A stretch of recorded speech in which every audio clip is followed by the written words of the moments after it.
Una vez, superado este interrogante, ahora sí nos podemos cuestionar un tema fundamental que es ya, como el cierre del libro de la fe de los demonios y que tiene que ver con el ateísmo judeocristiano.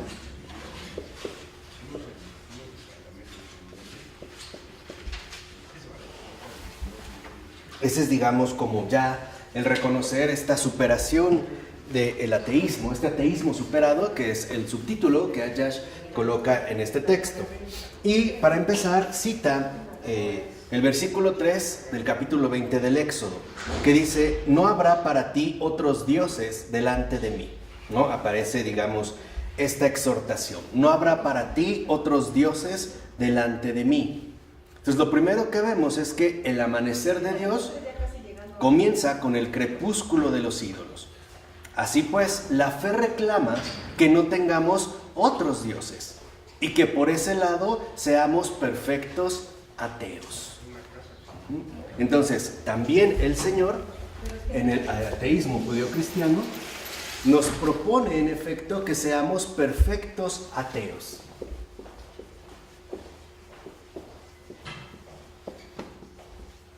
Es decir, sin dioses, sin falsedades. También, en este sentido, la verdad nos propone que seamos perfectos ateos, es decir, sin dioses.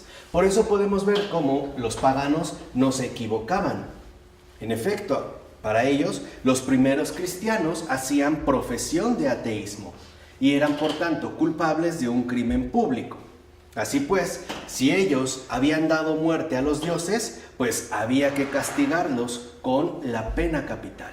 ¿No? La muerte, hablamos justamente de la muerte de estos dioses, de estas deidades que en efecto resultaron ser falsedades. Por ejemplo, San Justino Mártir incluso se ve como obligado a defenderse de la siguiente manera. Decía San Justino: se nos llama ateos. Sí, ciertamente somos ateos de esos dioses, supuestos dioses, pero creemos en el Dios verdadero, Padre de la justicia, de la sabiduría y de las demás virtudes, en quien no hay mezcla de mal alguno. O Tertuliano, ¿no?, también dijo: hemos dejado de honrar a vuestros dioses desde el momento en que hemos reconocido que no son tales. Es decir, a partir del encuentro con la verdad, se reconoce que estos dioses no son tales y por lo tanto hay que ser perfectos ateos. Dice, y en este sentido, continúa diciendo Tertuliano, lo que más bien tenéis que exigirnos es que probemos que no son dioses y que por eso no hay que rendirles culto. Así pues, lo que vemos es que este mandato de no tendrás o no habrá para ti otros dioses delante de mí, involucra que en efecto asumamos un perfecto ateísmo, que no incurramos en las fantasías equivocadas de los falsos dioses. En pocas palabras, que seamos ateos para todos los dioses muertos, para esas invenciones humanas. En este sentido, dice Ayash, el ateísmo moderno es más bien una herejía cristiana, porque procede de este ateísmo judío y cristiano. O sea, pretende prolongar su destrucción de los ídolos, pero hace un ídolo de su propio martillo. Ese es el ateísmo moderno. Más bien es una herejía cristiana. ¿Por qué? Vuelvo a repetir, porque al ser perfectos ateos, sin dioses, es decir, sin falsos dioses, es decir, sin ídolos,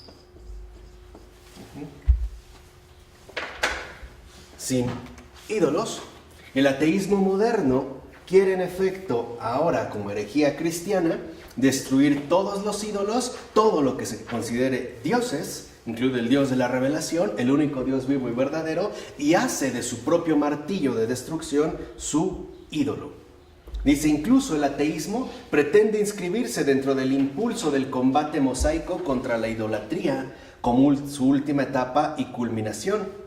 Y aquí vemos que mediante el gesto mismo de esta ruptura, reconoce su dependencia real respecto a la revelación bíblica y su deuda fundamental con respecto al cristianismo. En pocas palabras, los ateos modernos forman parte de una herejía cristiana porque retoman lo que el propio ateísmo judeocristiano nos ha propuesto, es decir, la verdad de ser perfectos ateos, pero ahora ellos hacen un ídolo de su propio martillo destructor. De tal forma que entonces, en este sentido, vemos como el ateísmo moderno no solo es un desplazamiento desde el Dios trascendente al Dios inexistente, sino también es la deriva de una devoción centrada en la humanidad de Cristo, es decir, en la encarnación del Verbo, hacia una religión de la humanidad a secas, o sea, de la carne, sin encarnación, sin revelación. Y aquí también se fabrica un nuevo ídolo, el ídolo humanista, o sea, su propio becerro de oro. Dice, de hecho, dice Ayash, cuando uno imagina acabar con la falsa devoción con sus propias fuerzas, cae en la devoción a uno mismo, o sea, el culto demoníaco por excelencia. El culto a uno mismo. ¿No es este culto del que participan los ateos modernos? ¿No incluso hasta ostentan una especie de superioridad arrogante con respecto a toda aquella masa que se puede decir creyente? Dice, cuando aparece este culto demoníaco por excelencia, es decir, la devoción a uno mismo, los ídolos comienzan a florecer. Comienzan literalmente, ¿no?, a reaparecer bajo distintas máscaras. Por ejemplo, el progreso, la revolución, el mercado, el planeta, la tecnología, la ecología, etcétera, etcétera, etcétera. Por eso el demonio nos susurra al oído constantemente, no escuches Israel. Cuando el Señor lo que ha dicho es, escucha Israel, es decir, Shema Israel, ¿no? Escucha Israel. Y Él nos dice, no escuches Israel, Dios es completamente otro. Está más allá de todas las sinagogas, de todas las catedrales hechas por mano de hombre. Deja que estos mandamientos, que solo se ennegrecen en sus rollos, no se graben en tu corazón, no se los repitas a tus hijos. Solo son voces humanas. La mía es en verdad completamente otra, sin rostro, sin timbre, sin nombre propio, pues nos llamamos Legión. Y por eso carece de nombre.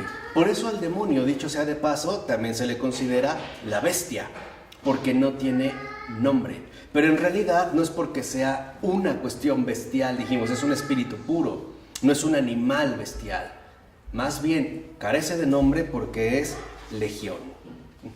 Así lo fundamental, fíjense, es que con respecto a los perfectos ateos, el perfecto ateísmo involucra una salida del orgullo.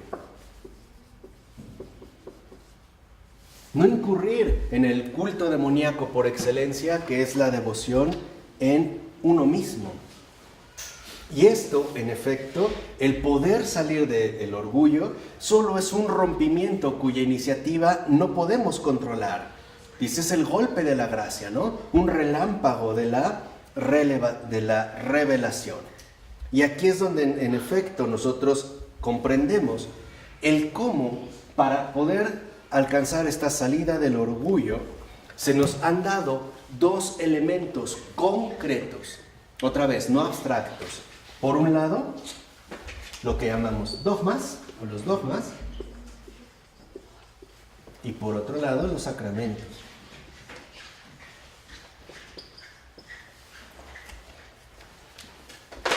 ¿Qué ocurre en este caso, tanto con los dogmas como con los sacramentos? Los dogmas son rasgos misteriosos del rostro divino. Los sacramentos son sus tactos más íntimos. Y unos y otros, como le dijo Jesús a Pedro en el capítulo 21, versículo 18 de Juan, te llevarán a donde tú no quieres. ¿Quién puede realmente agotar, ¿no?, la presentación, digamos, la oferta que se nos da con los dogmas y con los sacramentos? Siempre nos desbordan, nos llevan a donde no queremos. Es decir, a través de los dogmas y de los sacramentos, en efecto, uno experimenta la verdadera salida del orgullo. Y por eso también tanto los dogmas como los sacramentos se nos dan como un medio eficaz de purificación. Purificación de este engañoso orgullo que siempre quiere mantenerlo todo bajo control. O mejor aún, que las cosas no se salgan de control. Ejemplo, ¿cuántas personas no dicen de los dogmas? Es que yo no puedo entender la concepción virginal. No puede. Claro, no puede porque su orgullo no alcanza eso y no está dispuesto a ir más allá. O con los sacramentos. ¿Cómo es posible que Dios, ¿no?, se haga un panecito ahí sin levadura, ¿no?, o que esté en el vino? No, eso es inconcebible. Aquí vemos cómo en pocas palabras los dogmas y los sacramentos son una exigencia de humildad, que es justamente lo que se opone al orgullo. Los dogmas y los sacramentos se manifiestan pues como una exigencia radical de humildad. Y no es como se vive la fe. Con esta humildad hay cosas que puede entrever pero no abarcar por completo, o hay cosas que en efecto no sabemos que se nos escapan, pero no por ello entramos en conflicto. Dice, por eso no nos dejemos engañar, no nos dejemos atrapar por el culto demoníaco por excelencia de la devoción a uno mismo, que en pocas palabras rechaza todo tipo de misterio. Y ese culto está precisamente, ¿no?, dado también en el ateísmo contemporáneo. Ahora, ¿esto qué nos revela también? Que la vida de oración es a lo que el demonio ha renunciado.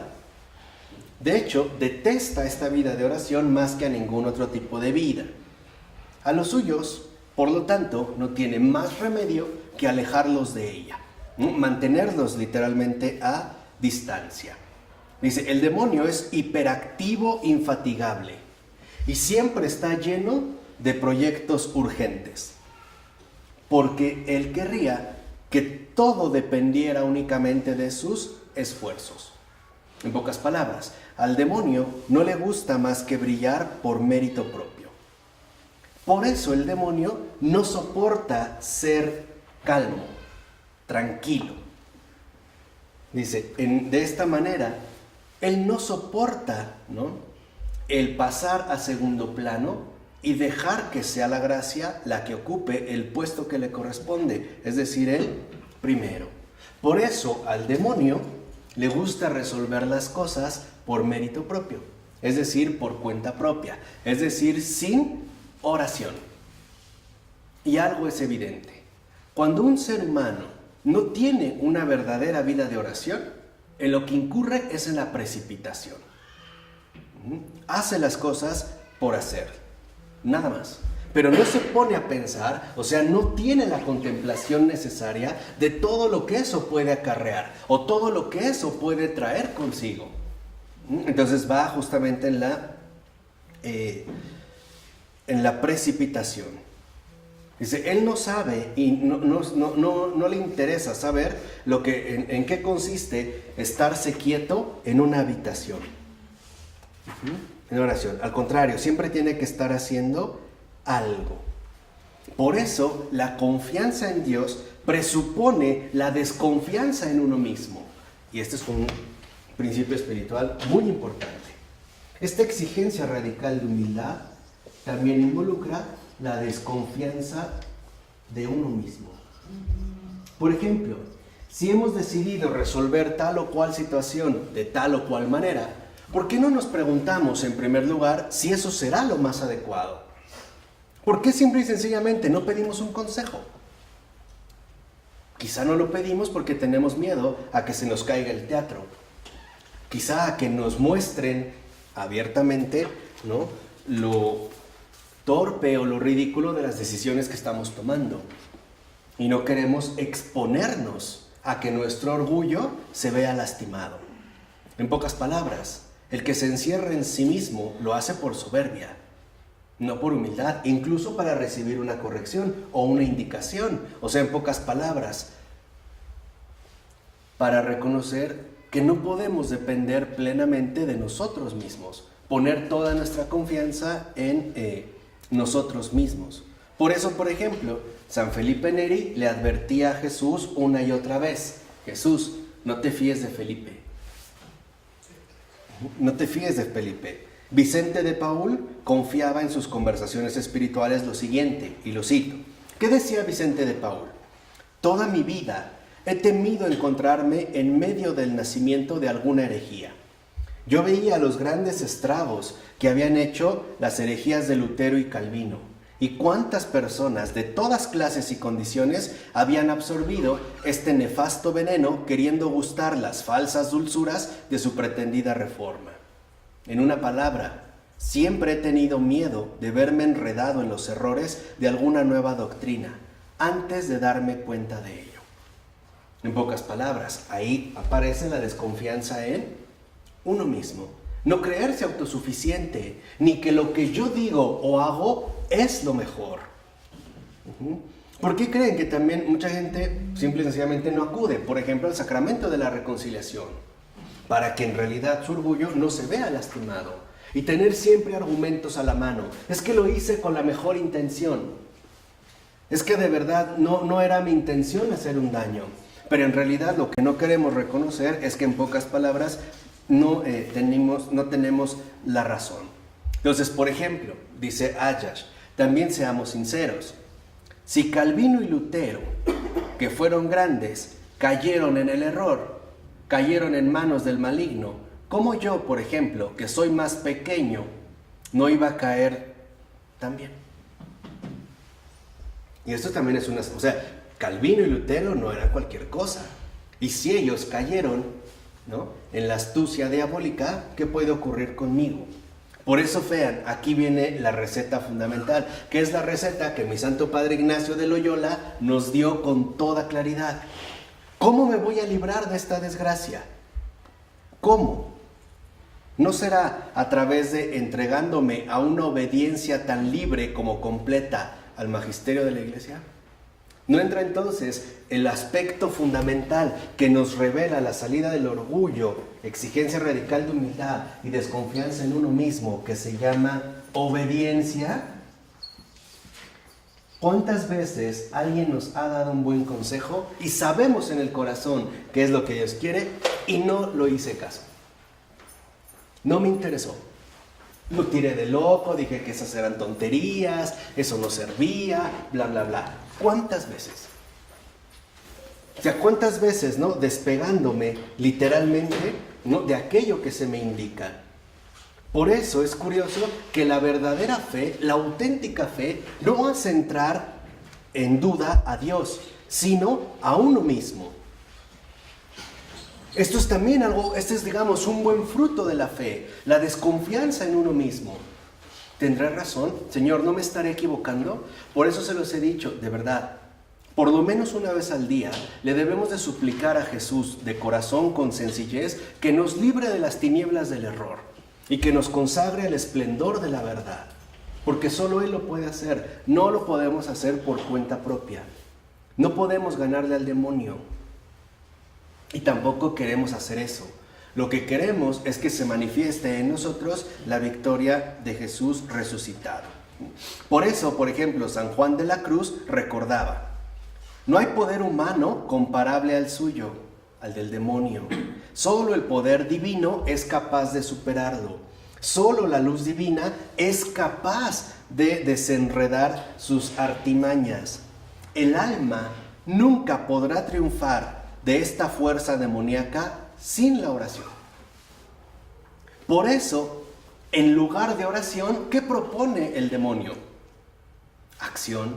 Vamos a hacer, vamos a resolver, ¿no? Piensen en un caso muy curioso en México. Combate contra el narcotráfico. Vamos a acabar contra el narcotráfico. Sin ni siquiera ponerse a pensar realmente qué implicaba eso. Pero ya hay acciones. No hay bases primeras, en este caso no hay oración. Por eso, frente al diablo, la humildad es la precaución primera. Pero ojo, esa humildad no consiste en abajarse uno mismo. Por ejemplo, alguien que dijera: no, Señor, es que yo que soy el peor de los hombres. Esa no es humildad. Esa es soberbia disfrazada de humildad. Porque aún así me estoy poniendo en el uno, en el primer lugar de los peores. O no, como de mí, miserable gusano, que no merezco ni pisar la tierra, que esa es payasada. No. La verdadera humildad no significa abajarse uno mismo, porque eso sería suponer de entrada que estoy muy alto. No sé si me explico. Que me tengo que hacer menos. No, dice Ayash, la verdadera humildad no consiste en rebajarse, sino en dejarse levantar por Dios. Y eso es lo más difícil. En pocas palabras, en la verdadera obediencia, la obediencia no significa una especie de seguimiento a ciegas, tontamente. No, la obediencia significa que yo necesito ser levantado. Esa es la obediencia, ser levantado. Y esto es lo más difícil, porque de entrada me reconoce la posición baja en la que me encuentro. No necesito abajarme más. Como las personas que dicen, no, es que yo soy muy humilde, yo puedo ir desde un restaurante de lujo hasta una taquería. O sea, como diciendo, me puedo bajar a los niveles inferiores que no frecuento. Eso es soberbia. No, la obediencia es ser levantado. Reconocer que necesito ser levantado como el Señor me quiere levantar. ¿No por eso Jesús también nos dio una prueba muy concreta durante su ascensión al cielo? ¿No nos indicó lo que el Señor quiere hacer con nosotros? Llevarnos de la tierra, ¿qué? ¿Al cielo? Y esto es fundamental. Nunca hay que abajarse por cuenta propia. Hay que desconfiar de uno mismo y en obediencia dejarse, ¿qué? Levantar. Caídos ya estamos. Que levantado Lapus. Claro. Lapus de su obediencia, su padre lo levantó. ¿No? Incluso lo dice, ¿no? Cuando sea elevado, ¿no? Levantado de la tierra, atraeré a todos hacia mí. O sea, este es el camino fundamental que hay justamente que recorrer. Y esto a veces se nos olvida fácilmente. Por eso es tan importante que nosotros reconozcamos de manera fundamental la necesidad que requerimos de ser levantados. Esa es la obediencia. ¿Qué quiere el Señor a través precisamente de mi obediencia? De esta exigencia radical de humildad en los dogmas y en los sacramentos. Reconocer que el Señor me ha dado lo que necesito. Y se llama iglesia. Ese es el punto. Es la iglesia la que nos va levantando. Por eso alguien dice que fue elevado a los altares. Pero no quiere decir que solo ellos son santos, por favor. El Papa Benedicto XVI, en uno de sus sermones, lo decía muy claramente. Tendemos a pensar en los santos como los santos canonizados, pero no es verdad. Hay muchos santos que nunca han sido canonizados y que nunca serán canonizados. Y esos son mayoría. Claro, los santos canonizados son como aquellos que nos indican un camino de elevación, pero sabemos que el santo no se elevó por cuenta propia. Ya lo hemos dicho, lo importante en el santo no es que hace milagros, es que Él es el milagro. En pocas palabras podemos decir, ¿quién es el santo? El que se dejó levantar por Dios, ese es el santo. La obediencia como ser levantado, esto es santidad, elevación. Y no es entonces el sentido profundo de entender que esta santidad, esta elevación, es justamente el camino fundamental que la iglesia nos ofrece. No es esta, digamos, como la línea importante hacia la cual se nos ha invitado, esta elevación que la iglesia, en efecto, a la que nos invita. Por eso no es casual que el demonio se esfuerce tanto porque nos alejemos de la iglesia. Porque así es la manera en la cual de la obediencia vamos a pasar a la desobediencia. Y en lugar de ser levantados, nos queremos levantar por cuenta propia, para caer una y otra vez. Por ello, nosotros también debemos de reconocer cómo, en efecto, no podemos nunca mantenernos en una especie de certeza absoluta, digamos de una especie de seguridad inquebrantable. Dice, aquí vemos por ejemplo la humildad. Nadie está absolutamente seguro de ser humilde, porque el que ya lo cree, el que cree que ya es bastante humilde, ya no lo es. En cuanto cree que ya es suficientemente humilde, ya dejó de ser humilde. ¿Y qué es entonces lo que el Señor nos pide? Esta incertidumbre, el dejarnos, ¿no? El apartarnos de esta especie de obsesión introspectiva para estarnos evaluando cómo ando, qué tanto he progresado, qué tanto he avanzado. Por ejemplo, Teresa de Calcuta era uno de los consejos que daba. Nunca te pongas a revisar en qué nivel o grado de santidad vas. Eso no es lo fundamental, porque eso justamente te va a desviar. Pues te estás comparando con lo infinito. Es una gota. Es una gota en el mar. Claro. Es una estupidez compararse. No, pero como uno, ¿qué tanto he progresado, si he avanzado? No, eso no es lo fundamental. Por eso el Señor nos invita a una despreocupada libertad de hijos de Dios. Y esto es importante. O sea, la Iglesia también nos brinda una despreocupada libertad de los hijos de Dios.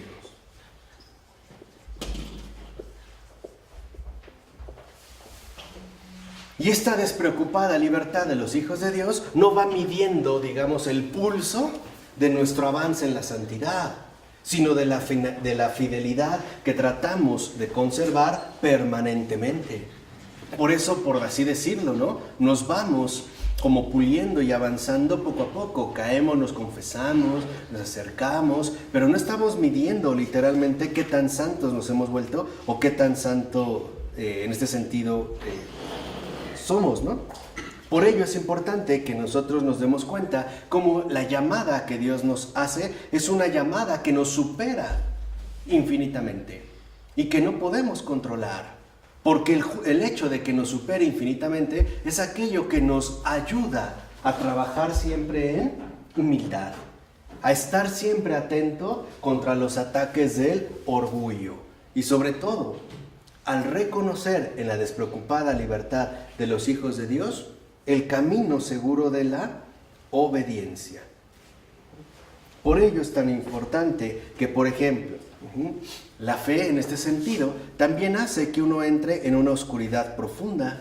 Es más profunda, dice Ayash, que la noche del ateísmo, porque la noche del ateísmo es una noche superficial.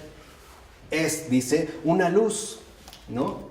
Que nada más como que enceguece, pero que realmente no alumbra. Dice, no, más bien en este sentido debemos de entender que no estamos llamados a apropiarnos al misterio, sino a dejarnos tomar precisamente por el misterio. No quererlo aprisionar, sino dejarnos liberar de nuestras propias limitaciones. Y en pocas palabras, dejarnos abrazar por el amor. Por ello, por ejemplo, ¿no? Termina siendo una referencia a Teresa de Calcuta. Dice, en cuanto se publicaron en inglés sus cartas privadas, ¿no? Se suscitó así como un estupor. Por ejemplo, ¿qué decía en una de estas cartas? Decía, la situación física de mis pobres abandonados en plena calle, sin nadie que los encuentre útiles, que los ame, que los reclame, es la imagen exacta de mi propia vida espiritual, el estado de mi amor por Jesús. Lo que ella veía exteriormente, ella lo vivía interiormente. Así, la Premio Nobel de la Paz vivía una guerra de las más profundas, interiormente desolada, pero exteriormente consoladora, ¿no? Y decía, siempre sonriendo. Las hermanas, la gente lo señalan siempre, siempre sonriendo. Piensan que mi fe, mi confianza, el amor llenan todo mi ser. Que mi intimidad con Dios, mi unión a su voluntad deben absorber mi corazón. Si supieran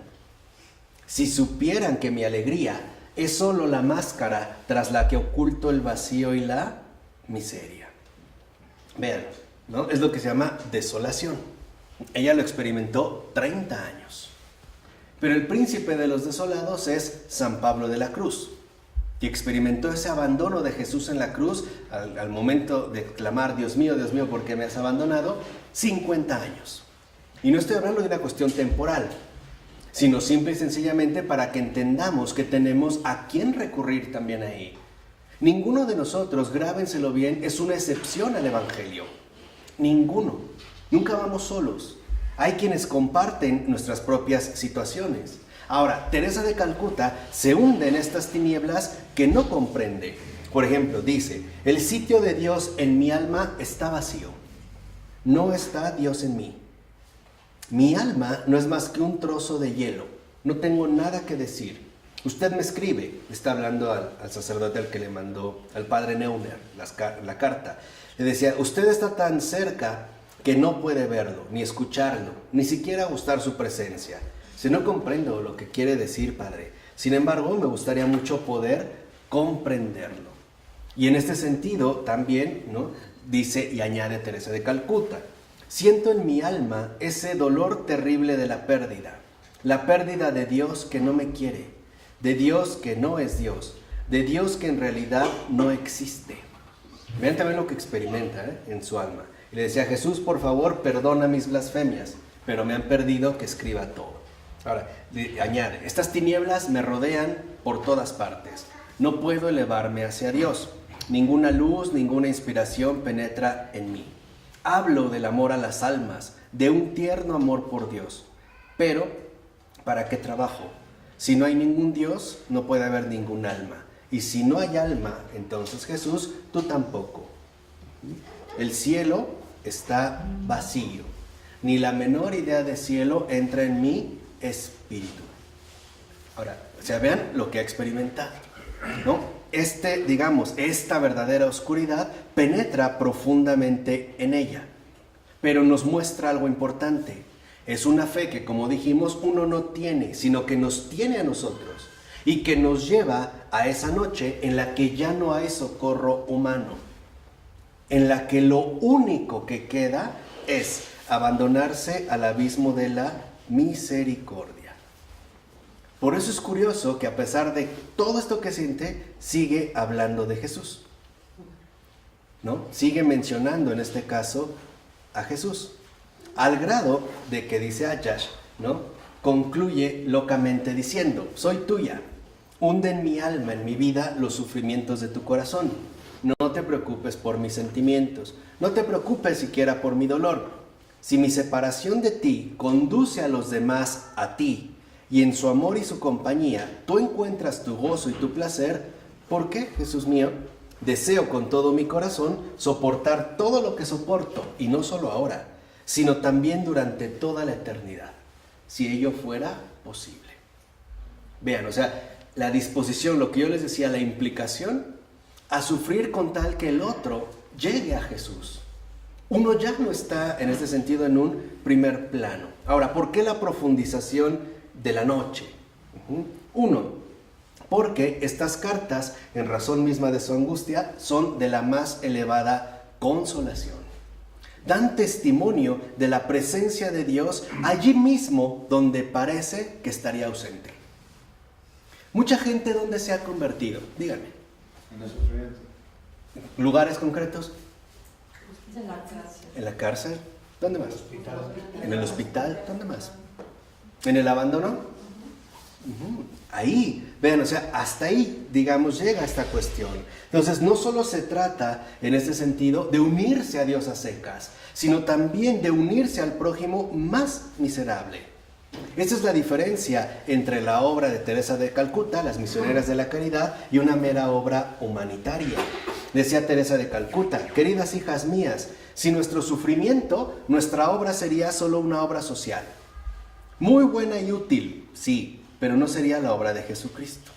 O sea, una parte de la redención.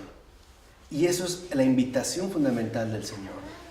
¿Qué tan dispuestos estamos a formar parte de la redención, a aportar esta parte de la redención en carne propia? Este es el gran punto. Dice, Jesús quiso venir en ayuda nuestra compartiendo nuestra vida, nuestra soledad, nuestra agonía y nuestra muerte. Todo eso lo tomó sobre él y lo llevó hasta la noche más sombría. Si nos redimió, fue solo haciéndose uno de nosotros. Por eso nuestra misión es hacer otro tanto. Toda la angustia de los pobres, no solo su pobreza material, sino también su miseria espiritual debe ser redimida. Y nosotros debemos buscar ello. Es eso lo que debemos, en ese sentido, buscar. En pocas palabras, Dios arrastra a Teresa a la angustia de los ateos, a fin de que esa participación, en esa implicación, su santidad irradie hasta ellos. Aún en las situaciones más oscuras, hasta ahí ha llegado la santidad del Señor. Por eso dijo Teresa de Calcuta: si un día llego a ser santa, seré sin duda una santa de las tinieblas. Vean en qué sentido, Decía: me ausentaré del cielo para siempre, para encender la lámpara de los que en la tierra están en las tinieblas. Por eso, la fe del santo suple la fe del pecador. ¿Estaremos dispuestos? ¿Tendremos la suficiente humildad para dejar que la fe de los santos supla, que es la doctrina extraordinaria de Santa Gertrudis de Jeftá, la suplencia?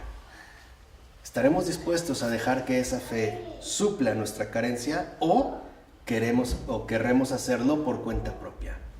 ¿Queremos obedecer a Dios dejando que la fe de sus santos, de su iglesia, supla mi carencia?